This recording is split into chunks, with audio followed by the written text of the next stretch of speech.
Boker Tov, vendredi 26 du mois de Tishré, 5 octobre. Ce Shabbat Bereshit. On va lire la première paracha de la Torah. Les rabbanim nous disent que, nous savons tous, quand on fait le Kiddush, on dit Vaïchoulou Hashamayim ve'aretz, Vaïcha Elokim Eshverto Hashem. Ça, Kadosh Baruch Hu a terminé son travail pendant les 7 jours de la création, 6 jours de la création, pardon. Dieu a béni le 7e jour, Vaïkadesh Oto, et l'a sanctifié. Dieu a sanctifié le jour du Shabbat. Nous disent nos sages, ce mot-là, Vaïkadesh Oto, le jour a été sanctifié, c'est sur le premier Shabbat de la création, donc Shabbat Bereshit. Ils disent que ce Shabbat-là, il a une sainteté spéciale, plus que les autres Shabbats de l'année, parce que sur ce Shabbat, il y a marqué Vaïkadesh Oto. Hachem lui-même l'a sanctifié. Donc c'est un Shabbat spécial. Même si des fois on ne fait pas attention, on ne fait pas du tout assez attention au Shabbat. Ce Shabbat, Shabbat Bereshit, on va Bezrat Hashem essayer de redoubler l'attention, des Shmor Oto, de faire attention à ce Shabbat. On va commencer la paracha de Bereshit. Bereshit, au commencement, Bara Elohim a créé, Akadosh Baruch Hu a créé Dieu, et Hashamayim, ve et Haaretz, le ciel et la terre. À vrai dire que ce n'est pas, il n'a pas créé d'abord le ciel et la terre. Tout le monde sait que non, impossible de dire qu'il a créé le ciel et la terre, comme on dit Rashi, parce que le ciel est fait de feu et d'eau. Donc c'est sûr qu'Akadosh Baruch Hu a créé l'eau avant de créer le ciel. Donc Bereshit, ça ne veut pas dire au début, au commencement, ça ne veut pas dire ça, dans le verset. Et donc on sait que dans la Torah, il n'y a pas un mot, une lettre en plus. Déjà Bereshit, c'est Bet Reshit. Bet Reshit. Ça veut dire quoi Bet Reshit? Bet, c'est deux. Le monde a été créé pour deux choses qui s'appellent Reshit. Quelles sont les deux choses? La Torah et le peuple d'Israël. Le monde a été créé pour ça. Bet Reshit. D'accord? C'est pour ça que tout ce qu'il y a dans le monde, c'est pour le Ham Israël, pour qu'on puisse nous avancer dans la Torah. Tout ce qui peut, la technologie, les livres, tout, le but de tout cela, c'est pour que le peuple d'Israël puisse avancer dans la Torah. Il y avait la Gemara de Avodah Zarah raconte qu'il y avait un paquet de Rav qui était malade. On lui a dit, le remède à ta maladie, c'est du cidre, yen tapuchim. Je pense que c'est du cidre en français, du vin de pomme, je pense que c'est du cidre. Et donc, il avait autour de lui, il cherchait du cidre, mais lui, dans son entourage, ses élèves n'avaient pas ce yen tapuchim, ce cidre-là. Alors il s'est renseigné, on lui a dit, Rabbeinu, il y a une personne, donc qui a un voisin qui a du cidre, mais bon, est-ce que c'est comme le vin, il faut qu'elle soit, et tout ça, que notre personne ne peut pas le toucher, parce que ça n'a pas été fait par quelqu'un de chez nous, tout ça. Alors, le Rav lui a dit, c'est bon, le cidre c'est bon. Et donc, ils ont trouvé quelqu'un, une personne dans le village, qui a dit, c'est mon grand-père qui a fait ce cidre. Donc, ce cidre a des années, il est très, très ancien, quoi. Et donc, il a pris ce cidre, il a guéri, il a dit, vous voyez, ce cidre-là, ce cidre que le grand-père de ce monsieur a fait il y a des dizaines d'années, c'était pour mon remède.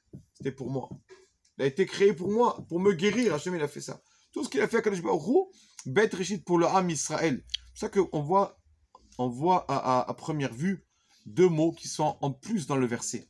Au commencement, Kadosh Baruch Hu a créé Et Hashamayim ve Et Haaretz. Pourquoi il a marqué Et Hashamayim ve Et? C'est quoi ce mot Et? Il fait dire à Kadosh Baruch Hu a créé Shamayim va arrêter le ciel et terre. Pourquoi Et? Le mot Et. Le mot Et dans la Torah vient toujours inclure quelque chose. Là, le Baal Shem Tov écrit que le mot Et veut inclure que quand on n'a pas seulement créé ce qu'il s'est passé, tout ce qu'il avait besoin pendant les 6 jours de la création. Hachem, jusqu'à la fin des temps, il a créé pour chacun de nous, il a créé ce qu'il a besoin. À Kadosh Baruch Hu, chacun de nous, déjà, à Bereshit, déjà, au commencement qu'on a créé le monde, il a dit, celui-là, en 5779, il aura besoin de ça, de cet objet, à telle heure, à tel moment, ça a déjà été créé. Tout était déjà préparé depuis Bereshit. On raconte une histoire justement avec le Baal Shem Tov, qui marchait avec son élève. Rabbi, il lui a dit, Rabbi, j'ai soif. Il marchait dans le désert, il lui dit, Rabbi, j'ai soif. Il a dit, bon, on n'a pas d'eau. Rabbi, j'ai soif. Il n'y a pas d'eau. Qu'est-ce que tu veux faire? Et on marche.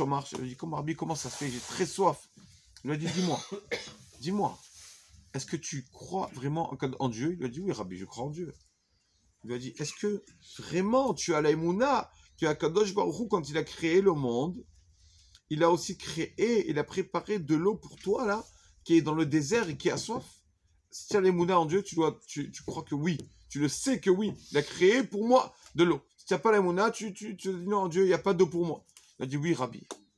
C'est vrai, Rabbi. Je reconnais. Et j'ai la émouna. Je sais que si je dois boire de l'eau, à Kadosh Baruch Hu a préparé de l'eau pour moi depuis la création du monde. Et quand il dit ça, arrive il voit un monsieur, un chouette, il commande un puiseur d'eau. Il le voit dans les airs, lui, qu'est-ce que tu fais là avec de l'eau? Qu'est-ce que tu fais là maintenant? Ils lui ont dit, mon maître m'a demandé d'aller puiser de l'eau dans un village lointain, 3 kilomètres de route, parce qu'il voulait l'eau du village, de ce village, alors que l'eau, notre village est bonne. Mais il m'a demandé de l'eau de ce village là-bas. Donc je suis allé, je ne comprends pas pourquoi. Je suis allé, j'ai fait ce que m'a demandé mon maître. Voilà, je repars chez mon maître. Alors bien sûr, ils lui ont acheté de l'eau. Alors quand le Baal Shem Tov va dire à l'élève, tu vois, voilà, ce monsieur a marché 3 jours pour toi. Tout ça, que son maître l'envoie prendre de l'eau dans le village, non, c'est pour toi, pour que tu puisses boire de l'eau. Il a dit, d'accord, Rabbi, mais il me reste une question qui me trotte. Pourquoi alors ce monsieur, le pauvre, il a marché 3 jours pour moi, le pauvre, qu'est-ce qu'il a fait? Pourquoi il avait besoin d'attendre 3 jours pour que l'eau arrive jusqu'à que je puisse boire 3 jours? 3 jours, il lui a dit, Akadosh Baruch Hu t'a attendu. Il a attendu que tu aies la émouna dans ta tête de dire, oui, c'est vrai, je crois en Hachem, qu'il peut tout faire et qu'il m'a préparé de l'eau. Quand tu as réalisé tout cela, juste maintenant, alors il t'a amené l'eau. Si tu aurais réalisé ça depuis le début, l'eau serait arrivée plus vite. Et dit le Baal Shem Tov, c'est ça. Quand une personne veut la Yeshua, la délivrance d'Akadosh Baruch Hu dans tous les domaines, est-ce que vraiment on croit qu'Akadosh Baruch Hu peut nous délivrer de nos problèmes et tout ça? Si on met du temps à mettre ça dans notre tête et vraiment le savoir, alors la délivrance, la Yeshua, met du temps à venir. Mais si vraiment de suite on dit tout dépend d'Akadosh Baruch Hu, c'est lui qui va m'aider, c'est lui qui me donne ma parnassa, c'est lui qui me donne tout ce que j'ai besoin, alors la Yeshua, la délivrance arrive plus vite. C'est ce que le verset nous dit. Bereshit au commencement, bara Elohim, et Hashem v'daretz.